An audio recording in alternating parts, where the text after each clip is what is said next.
CSS 2024 پہلی بات 3 چیزیں 3 صلاحیتیں آپ میں ہونی چاہیے. نمبر 1 آپ کو انگلش کمیونیکیشن آنی چاہیے. کریکٹ انگلش بے شک simple who, grammatically correct, because most of the student the failure they belong to the English communication skills. اس کے بعد whatever you study you start writing that. آپ نے اس دن ٹوٹا پھوٹا لکھ کر اپنے پاس ہی رکھتے جانے. دوسرا ہے نالج. اب آپ کا انفارمیشن لیول بڑھنا چاہیے دنیا. You should know the events. Knowledge اس کو کہتے ہیں what has happened اور what is happening. یہ صرف انفارمیشن ہوتا ہے اور ڈیٹا ہوتا ہے. تیسری چیز جو کہ سی ایس ایس میں ریکوائرڈ ہے, critical analysis, why things happen so اور وائی تھنگز ہیپن سو. اس کا تنقیدی جائزہ لیں. یہ ہے سی ایس ایس کا اور کمپٹیشن کے سوال صرف کہ democracy is the best political system. Please analyse it critically. یا capitalism the best economic model for the world. Please analyse it critically. اگر یہ آ جائے پھر آپ نے جناب بتانا ہے کہ اس کے میرٹس کیا ہیں اور ڈی میرٹس کیا ہیں. اگر کہیں کہ analyse critically the capitalism and come out with a best model for Pakistan اور سے فار دا ورلڈ. اب آپ کو اور اس نے پھیلا دیا بات کو. اب وہ کہہ رہا ہے کہ آپ کمیونزم کو بھی اسٹڈی کر کے بتائیں. آپ اگر اسلامک کا اکنامک سسٹم ہے, اسلامک اکنامک سے اس کو آپ ڈسکس کر سکتے ہیں. پھر آپ بتائیں گے this one is the best, اور کمبینیشن اور blend of these 2-3 is the best. وہ بلینڈ کر کے آپ بتائیں کہ یہ چیز اس سسٹم سے نکالیں کمیونزم سے, یہ چیز آپ کیپٹلزم سے نکالیں, اور ان کو جب بلینڈ کریں گے تو that will be the best model. This is known as the mixed economy. پھر آپ کہیں کہ even United States followed that, even China has started following that mixed economy. It's not autocratic اور ٹوٹلی پرائیویٹ اکانومی. اگر China میں autocracy نے دنیا میں معجزے کر کے دکھا رہی ہے, کووڈ کو بہتر کنٹرول کیا ہے, اکانومی کو بہتر کنٹرول کیا ہے, دنیا اب سوچنا شروع ہو گئی ہے کہ آٹوکریٹک سسٹم بھی کوئی خوبصورت چیز ہے. اس نے دنیا کو ایسوسیٹ کیسے کیا, دنیا سے لنک اپ کیسے ہوگا. پہلے تو ماؤ کے دور میں نہیں تھا. یہ تو ڈنگ بعد میں آیا, تو وہ ماڈرن چائنا کا کریٹر. ماڈرن چائنا کا کریٹر تو ڈنگ ہے, جس نے مارکیٹ ریفارمز کی اور دنیا کی کمپنیز کھینچ کے لے آیا ساری کی ساری, اور چائنا دنیا کی سب سے بڑی مینوفیکچرنگ ورکشاپ بن گیا. اس کے بعد آ جاتا ہے کہ پڑھا کیا جائے, امپورٹنٹ ایریاز کیا ہیں. جب آپ نیوز سنیں گے, جیسے میں کہتا ہوں الجزیرہ کو, ان کی نیوز ہر گھنٹے بعد لگتی ہے, 10-15 منٹ کی نیوز ہے. آپ دن میں ایک دفعہ سن لیں, آپ کو پہلے پتا چلے گا دنیا میں امپورٹنٹ ایونٹس کیا ہیں. اگر دنیا میں G7 کی میٹنگ ہو رہی ہو, اس نے لازمی بتانا ہے کہ G7 کی میٹنگ شروع ہو گئی ہے, اس نے کمیونیکے جاری کر دیا ہے, یہ فیصلہ ہوا ہے. اب آپ کو پتا چل گیا کہ کیا پڑھا جائے کہ G7 کی میٹنگ, یہ آپ کا ایریا آ گیا. G7 میں یہ فیصلہ ہوا کہ کلائمیٹ چینج کی وجہ سے جو دنیا میں ڈسرپشنز ہو رہی ہیں ورلڈ وائڈ, اس کو ہینڈل کیسے کیا جائے. اور دوسرا G7 میں یہ ہوا کہ جو چائنا کی ایمرجنس ہے وہ ہمیں کچھ تھریٹ کر رہی ہے, چیلنج کر رہی ہے, اور B3W جو انٹروڈیوس کیا جائے, بلڈ بیک بیٹر ورلڈ. یہ 2 باتیں تو آپ کو سمجھ آ گئی کیا پڑھنا چاہیے. اور تیسرا انہوں نے بات کی کہ کرونا کے بعد جو ہم آپ سب کی اکانومی خراب ہو گئی ہیں, اس کو ایڈریس کیسے کیا جائے. اکنامک ایشوز کو ہمیں سب کو کرنسی چھاپنی پڑ گئی, اور کرنسی چھاپنے سے ہماری کرنسی ٹیکنیکلی ڈی ویلیو ہو چکی ہے. دوسرا, آپ نے دیکھا دنیا میں کوئی UNO کی کانفرنس ہو رہی ہے, یہ میں بتا رہا ہوں وہ سبجیکٹ کہ پڑھا کیا جائے.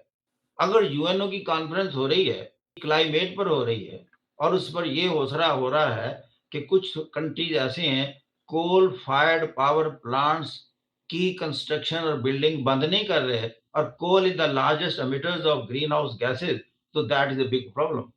تو اب آپ کو پتا چل گیا کہ دنیا کا ایشو کلائمیٹ چینج آ گیا. پھر ہے, اگر OIC کی کونسل آف فارن منسٹرز کی میٹنگ اسلام آباد میں ہوتی ہے, اور وہ فوکس ہوتا ہے افغانستان, اس کا مطلب کہ افغانستان ایشو ایک لوکل نہیں رہا، یہ تھوڑا سا براڈر کنٹیکسٹ میں چلا گیا.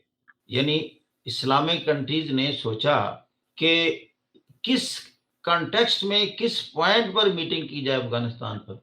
دو باتیں تھیں، اندازہ لگائیں کہ آج تک کسی بھی دنیا کے ملک نے افغانستان کو ریکگنائز نہیں کیا، نئی گورنمنٹ کو، جبکہ سارے ملک میں طالبان حکومت کا کنٹرول ہے. Do you think this is a small issue اور small news? What's the reason? سوال بنتا ہے کہ سینسٹیوٹیز کیا ہیں اور وہ دنیا کی سینسٹیوٹیز کو ایڈریس کرنے میں ناکام کیوں ہے ابھی تک. Not a single country on this globe is recognising that country. پھر آ جاتا ہے کہ جیسے کلائمیٹ ہی چلو پکڑ لیا، اب کلائمیٹ میں آگے کیا پڑھا جائے؟ اس میں صرف تین چیزیں ہوتی ہیں. What is that phenomenon?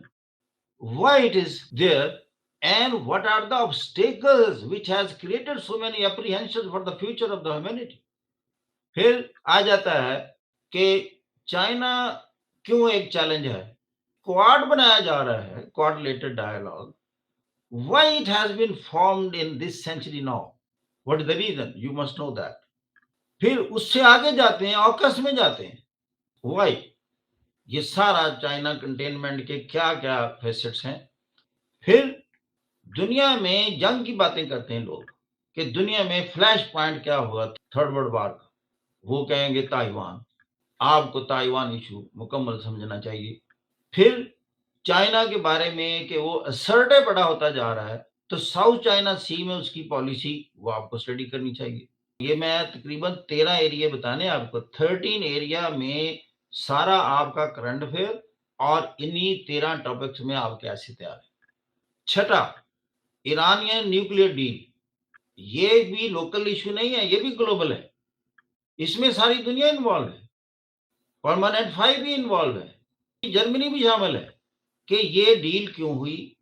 Pakistan نے بھی اٹامک بم بنایا، پاکستان پر بھی سینکشن لگی، لیکن یہ سینسٹیوٹی کیوں کریٹ نہیں ہوئی جو ایران کے بارے میں کریٹ ہوئی؟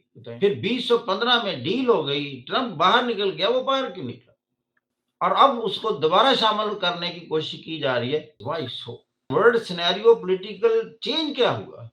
ساتواں، دنیا کی کہتے ہیں کہ جیو پالیٹکس جو ہے وہ جیو اکنامکس میں کنورٹ ہو رہی ہے. یعنی چائنا کے اگر افغانستان کے ساتھ تعلقات ہوں گے تو وہ اس کی لیتھیم سینسٹیو ہے کہ اس نے لیتھیم کے وہاں مائنز ہیں اس کو لے گا، اور لیتھیم جو ہے مائکرو چپس میں چارجیبل بیٹریز میں استعمال ہونے والی چیز. گویا کہ یہ فیوچر ہے. روبوٹکس، آرٹیفیشل انٹیلیجنس جو بھی جس دنیا میں ہم داخل ہونے لگے ہیں، لیتھیم اور کوبالٹ یہ اس کا بیسک انگریڈینٹس ہے.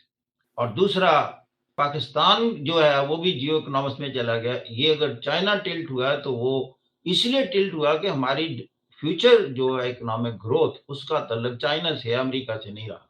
یا اگر وہ سی پیک میں انٹر ہوتا ہے تو دس از آل جیو اکنامکس. آٹھواں، کہ دنیا میں اتنا انریسٹ کیوں ہے؟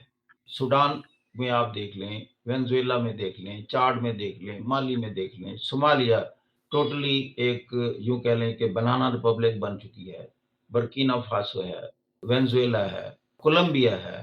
یہ ساری دنیا میں ایک، ایون افغانستان بھی ایک ابھی کیوس میں ہی شامل ہے. یا آپ دیکھیں ایون مڈل ایسٹ میں چلے جائیں، کیا سیریا کو اسٹیبل کنٹری کہیں گے، یا عراق کو اسٹیبل کہیں گے، یا یمن کو اسٹیبل کہیں گے، یا لیبیا کو اسٹیبل کہیں گے؟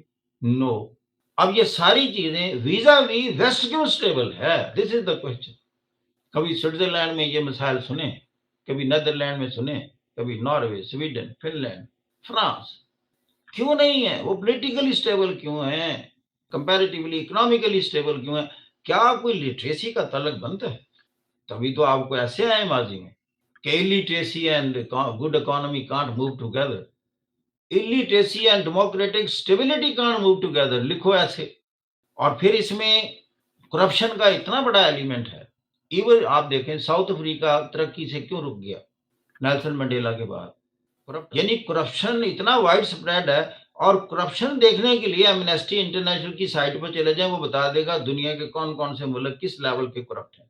10واں پوائنٹ کہ Pakistan, Afghanistan, China, U S A. اب یہ پاکستان ایک کراس روڈز پر ہے. بڑے اسٹریٹجک ایریاز میں چلا گیا ہے کہ چائنا سے کس طرح کے تعلقات ہوں، کس سطح کے، رشیا کے ساتھ کیسے ہوں، افغانستان کے کیا ساتھ کیسے ہوں، اور یو ایس اے کو بھی بالکل نظر انداز نہیں کر سکتے، اور مڈل ایسٹ کے ساتھ کیسے ہوں جس کے انڈیا کے ساتھ بہت سارے تعلقات ہیں۔ تو یہ ایک ایریا ہے پاکستان کا، اور ایران کے ساتھ کیسے ہوں۔ 11واں پوائنٹ، یونائٹڈ اسٹیٹس کی ایک پرماننٹ پالیسی بن گئی ہے، that is considering China as a challenge and threat to its hegemony. تو چائناز ایمرجنس، اس کو اسٹڈی کرنا کہ اکنامیکلی کب سرپاس کر رہا ہے یونائٹڈ اسٹیٹ سے، اور پولیٹیکلی اس سے کمپیٹ انٹرنیشنل لیول پر کب کرنے کی پوزیشن میں ہوگا، یہ بی آر آئی کی شکل میں ہو۔ اب جیسے امریکہ جب ٹرانس پیسیفک پارٹنرشپ سے نکلا تو چائنا کا عمل دخل اس میں بڑھ گیا، کیونکہ اکراس پیسیفک سب سے زیادہ ٹریڈ تو چائنا کی ہو رہی ہے، اور وہ اس میں سے نکل گیا ٹرمپ کے دور میں، اور اس نے کہا تھا میں بائیلیٹرلی ٹریڈ کروں گا ان ملکوں سے۔ وہ 11 ممالک تھے، انہوں نے اپنی تنظیم کو انٹیکٹ رکھا، ٹرانس پیسیفک پارٹنرشپ۔ 12واں پوائنٹ ہے جینڈر ڈسکریمنیشن، کہ جینڈر کو اسٹڈی کریں۔ آپ دیکھیں جینڈر پورا کا پورا سبجیکٹ بنا ہوا ہے دنیا، اسی لیے یونائٹڈ نیشنز کے جو سسٹینیبل ڈیولپمنٹ گولز ہیں اس میں یہ بہت بڑا پوائنٹ رکھا ہوا ہے۔ ہر کنٹری کو ڈائریکشن جا رہی ہیں کہ آپ ڈائیورسیفائی کریں اپنے تمام آرگنائزیشن کو، and keeping in view the diversity of the genders, آپ ان کو پراپر سیٹیں دیں۔ بلکہ کسی ملک کی ترقی کا انحصار یا یارڈ سٹک یہ رکھی ہوئی ہے ان کے ڈفرینٹ اداروں میں عورتوں کا رول کتنا پرسنٹ ہے۔ جتنا پرسنٹ بڑھتا جائے گا دنیا اس کو ترقی یافتہ سمجھتی ہے، اور جتنا عورت نظر نہیں آئے گی کہیں کسی ادارے میں، کہتے ہیں یہ ایک بیکورڈ کنٹری۔ اور 13th پوائنٹ آخری، where is the Muslim world, مسلم دنیا کہاں ہے، یہ تنزلی کا شکار کیوں ہے، اکنامیکلی بھی ساؤنڈ نہیں، ٹیکنالوجیکلی ساؤنڈ نہیں، سائنٹیفکلی ساؤنڈ نہیں، ایجوکیشنلی ساؤنڈ نہیں، واٹ ہیپن ٹو دیم، اور مورلی بھی ساؤنڈ نہیں، کیوں ان کے پاس ایک ہی تھا مورالٹی، پروفٹ صلی اللہ علیہ وسلم اور قرآن، یہ اس کے بھی فالوور نہیں رہے۔ اور پھر اللہ کے تو قوانین ہیں، جو ہمیں فالو نہیں کرے گا وہ رسوا ہو جائے گا، دوسروں کے رحم و کرم پر ہو جائے گا۔ ہو گئے دنیا کے 60% ممالک میں کیوس انریسٹ ہے، that is with the Islamic world.